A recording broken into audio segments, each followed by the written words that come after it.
નાસિકથી નીકળ્યા છે ઇલોરા જવા. આ નાસિક પુણે હાઈવે છે.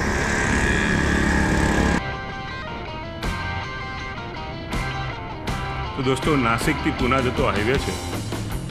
આ જ હાઈવે ઉપર શિરડી જવાય છે, પણ આપણે લોકોને આગળથી ફંટાવાનું છે કારણ કે આપણે ઇલોરા તરફ જઈએ છીએ.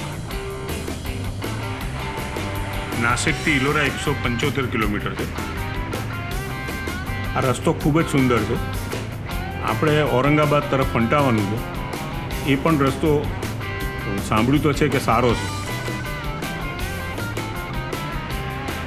આ રસ્તો ઔરંગાબાદ જતો રસ્તો છે. આપણે ઔરંગાબાદ પહેલાં વેરુળ એટલે કે જે ઇલોરાનું બીજું નામ છે એ તરફ આપણે જવાનું છે. સાંજના સમયે આપણે ઇલોરા પહોંચી ગયા. અહીંયા ધૃષ્ણેશ્વર મહાદેવ કરીને એક જ્યોતિર્લિંગ છે, એના સરસ મજાના દર્શન થયા. ઇલોરા કેવ સવારે 7 વાગે ખુલી જાય છે, એટલે જો તમારે વહેલા જવું હોય તો તમે જઈ શકો છો. અમે પણ એ જ કર્યું. Good morning. આજે તારીખ 22 ને અમે લોકો ઇલોરા પહોંચ્યા છીએ. વિશ્વ ધરોહર સ્મારક, વર્લ્ડ હેરિટેજ સાઇટ.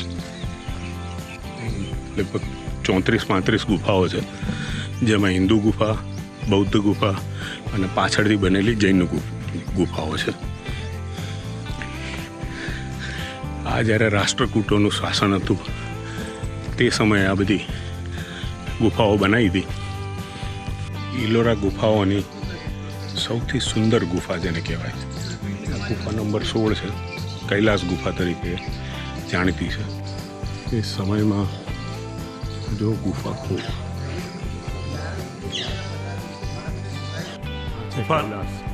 ગુફા નંબર 16 તરીકે પ્રચલિત કૈલાસ મંદિર તરીકે પણ ઓળખાય છે. અને આનું જે સાઇઝ છે અને જેનું બાંધકામ છે એ હકીકત એવી છે કે એને એક જ ખડકમાંથી આખું આ જે દેખાય છે એ બધું કોતરવામાં આવ્યું છે. અને ભારતમાં સૌથી પ્રખ્યાત ગુફા છે. આ મંદિરની ખાસિયત એ છે કે એક જ ખડકમાંથી કોતર્યું છે, એટલે ઉપરથી નીચે એનું બાંધકામ થયું છે. એટલે જેમ કે પહેલાં બીજો માળ અને પછી પહેલો માળ બનાવ્યો છે. આ મંદિરની ભવ્યતા જોઈને અભિભૂત થઈ જવાય એવું છે. કેટલું સુંદર મંદિર છે. અને આ મંદિરનું એવું છે કે અહીંયા ગ્રાઉન્ડ ફ્લોર ઉપર કોઈ મંદિર નથી. ત્યાં આવી મૂર્તિઓ છે, તમે જોઈ શકો છો. આ મંદિરમાં શું જોવું અને શું ના જોવું એની મૂંઝવણ બહુ થાય છે. ને આ જુઓ તમે, અદ્ભુત કોતરણી. મંદિરની આ પરસાળ છે. એમાં એક તરફ તમને મંદિર દેખાય અને બીજી તરફ ભગવાન વિષ્ણુની જુદી જુદી જે લીલાઓ છે એ કોતરવામાં આવી છે. આ તમે જુઓ એના કેટલાક ફોટોગ્રાફ. અદ્ભુત કાર્વિંગ છે. આજથી 1300-1400 વર્ષ પહેલાં. આ જોઈને એવું જ લાગે અદ્ભુત. ભારતના ભૂતકાળમાં જે મહાનતાની વાત થાય છે એ અહીં જોઈને દેખાય છે કે કેટલો મહાન રાષ્ટ્ર હતું. અહીંયા જે રાજાઓ હતા એમણે પોતાની સ્મૃતિને ધર્મ સાથે જોડીને, કુદરત સાથે જોડીને કઈ રીતે આ બધું બનાવ્યું હતું. આખી પરસાળમાં આ રીતના જુદી જુદી મૂર્તિઓ બનાવેલી છે. મેં તમને કીધું એમ આ મંદિરમાં ભોંયતળિયે કોઈ જ મંદિર નથી. એટલે જો ભગવાન શિવના દર્શન કરવા હોય તો તમારે પહેલે માળ જવું. આ પહેલા માળની પરસાળ છે. ચારે તરફ જુદા જુદા મંદિરો બનાવ્યા છે.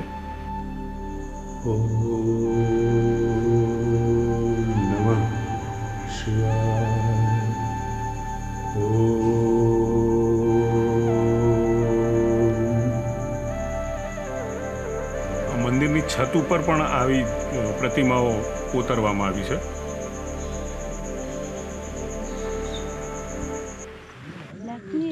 તો આ 16 નંબર જોઈને આગળ વધી રહ્યા છીએ. ગુફા નંબર 15. ગુફા નંબર 15 ને દશાવતાર મંદિર તરીકે પણ ઓળખવામાં આવે છે. અહીંયા ભગવાન વિષ્ણુના 10 અવતાર આ રીતે કોતરવામાં આવે છે. આ વરાહ અવતાર છે.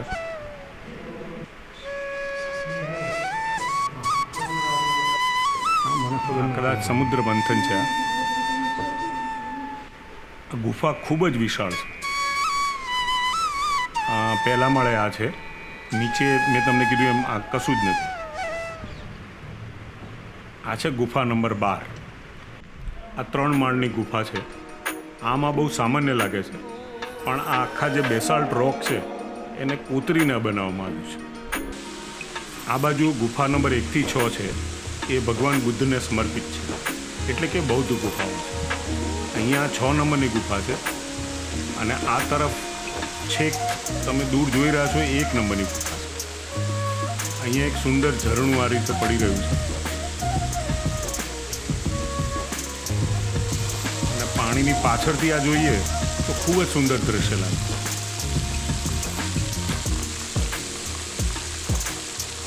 ગુફાઓ પગેથી ચાલી પગથિયા ચડીને હાલત ખરાબ છે. 6 નંબરની કેવ છે. આ છે ગુફા નંબર 5, બૌદ્ધ ગુફા છે, અને મહાવરા ગુફા તરીકે ઓળખાય છે. અને અહીંયા ભગવાન બુદ્ધની વિશાળ પ્રતિમા છે.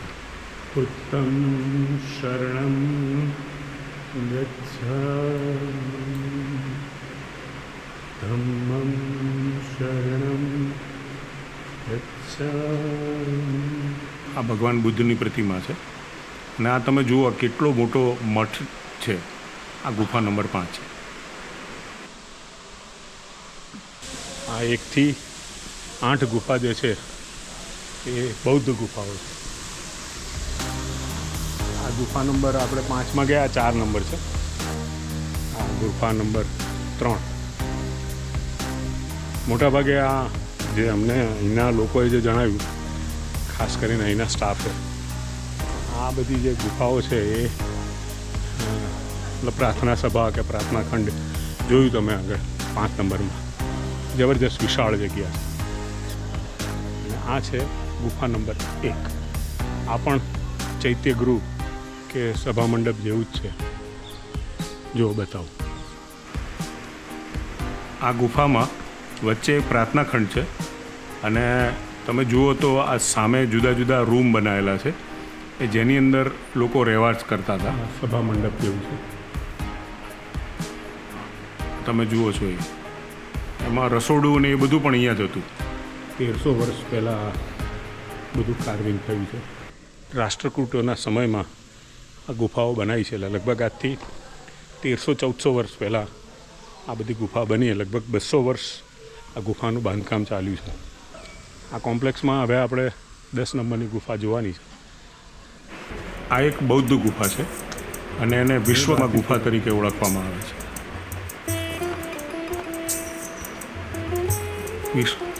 વિશ્વકર્મા એટલે ભગવાનના સ્થપત. ભગવાન બુદ્ધનું બહુ જ સુંદર મંદિર છે, અને આ જે પ્રતિમા છે એ ખૂબ જ વિશાળ પ્રતિમા છે. તમે જુઓ,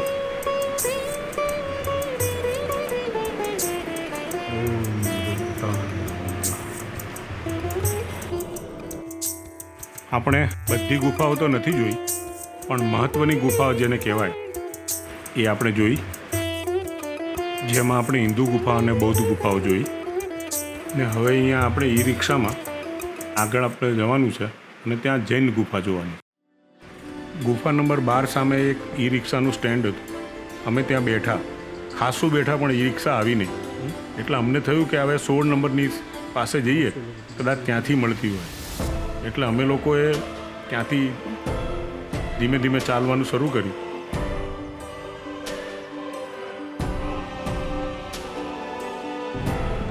અને આખરે અમને ગુફા નંબર 16ની સામેથી ઈ રિક્ષા મળી. બાજુ 29 થી 34 જૈન ગુફાઓ છે, એ તરફ જઈ રહ્યા છે. ત્યાં જવા માટે આ ઈ રિક્ષા ત્યાંથી તમને મળી જાય ગેટ ઉપરથી. પર પર્સન 30 રૂપિયા લે છે. અમને લઈ જાય અને પાછા લઈએ. અહીંથી 2 ફાંટા પડે છે. એક આ જે રસ્તો છે એ ગુફા નંબર 29 તરફ જાય છે અને આપણે ગુફા નંબર 30 થી 34 તરફ જઈએ છીએ. આ જૈન ગુફાઓ છે. આ પાછળના સમયમાં કાવ થયેલી છે.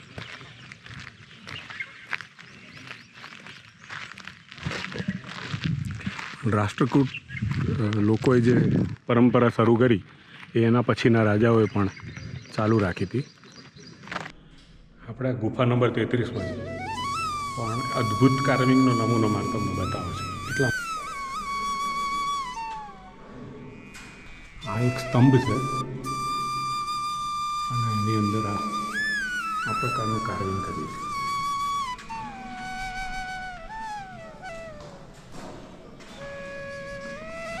ને આવા 4 બાજુ 4 સ્તંભ છે. દરેકમાં આ પ્રકારનું કાર્વિંગ. અહીંયા મહાવીર સ્વામીનું મંદિર છે. 33ને જગન્નાથ સભા ગુફા તરીકે પણ ઓળખાય છે. આ જો તમે અદ્ભુત કોતરણીનો નમૂનો. આ છે ગુફા નંબર 32 જેને ઇન્દ્ર સભા તરીકે ઓળખાય છે. આ જૈન ગુફાઓમાં સૌથી મોટી ગુફા છે.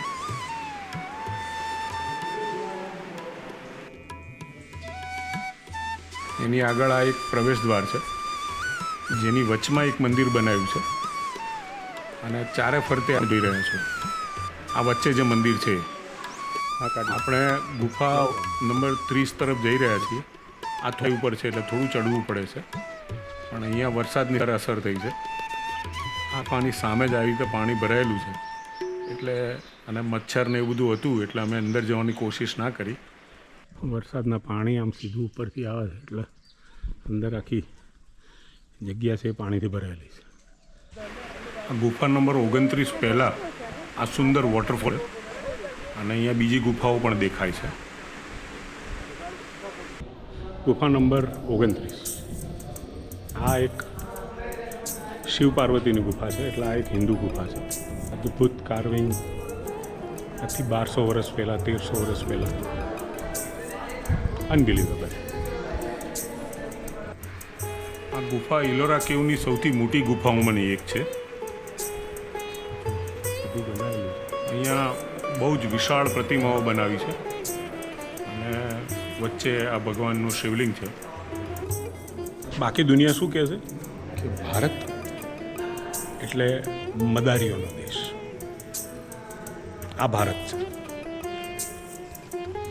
જ્યારે એમને ચડ્ડી પહેરતા નહોતું આવડતું ત્યારે ભારત આ પ્રકારના મોન્યુમેન્ટ બનાવતું હતું.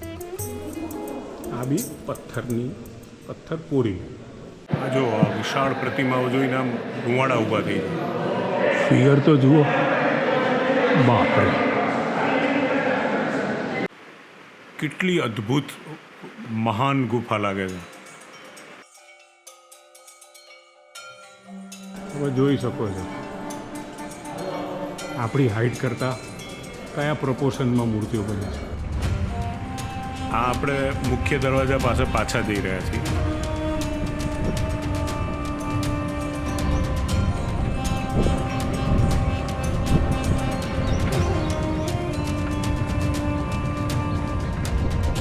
લગભગ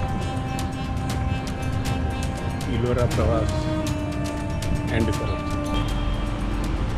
બાય ધ વે ઇલોરાનો એક્સપિરિયન્સ બહુ જ મસ્ત રહ્યો કે મેં અને ભાવના બંને જણાએ નાનપણથી ઇલોરા વિશે અજંટા વિશે એટલું બધું સાંભળ્યું છે કે એટલો બધા ફોટોગ્રાફ અને એટલા બધા વર્ણનો વાંચ્યા છે કે અમને તાલાવેલી હતી કે અમે જઈને કેવું લાગશે. તો ઇલોરા જે જગ્યા છે એ બધી જ ગુફાઓ જોઈને ખરેખર આનંદની અનુભૂતિ થઈ. લગભગ 12 વાગે અમે ઇલોરાથી નીકળ્યા. ઇલોરા અમે મયુર રેસિડેન્સીમાં રોકાયા. અત્યારે અમે અજંટા તરફના રસ્તે છીએ. રસ્તામાં એક જગ્યાએ 2 વાગી ગયા હતા એટલે લંચ લેવા બેઠા. આ જગ્યા છે હોટલ ગેલેક્સી કરીને છે. એવો પ્લાન કરો કે કદાચ જો ટાઈમ મળી જાય તો અમે આજે ને આજે અજંટા કેવ જોઈએ. દોસ્તો, આ ભાગ અહીંયા પૂરો થાય છે. આવતા ભાગમાં આપણે જોઈશું ભારતની સૌથી જૂની ગુફા શૃંખલા અજંતા. દોસ્તો, અમારા વ્લોગ જોવા માટે આપને નમ્ર વિનંતી છે કે અમને સબસ્ક્રાઈબ કરો, અમારા વિડીયો બને એટલા શેર કરો અને જોતા રહો અમારી ચેનલ વિલેજ બાઇકર્સ.